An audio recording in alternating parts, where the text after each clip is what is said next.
প্রচণ্ড গরম।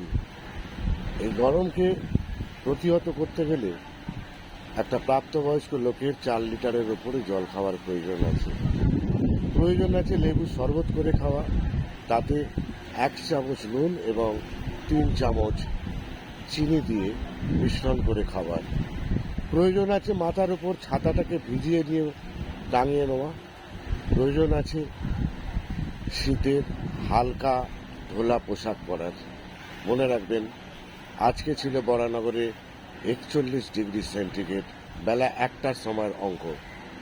আগামী দিন আরও এই অঙ্ক বাড়তে পারে, তাই সাবধান হওয়া জরুরি। বাচ্চাদের নিরাপদে রাখুন, গায়ে রোদ লাগতে দেবেন না। আজকে প্রচণ্ড তাপাদমের মধ্যে হাওয়া ছিল, আর সেই হাওয়া রূপান্তরিত হয়েছে, গায়ে ছিল না ঘাম, আর এটাই আরাম।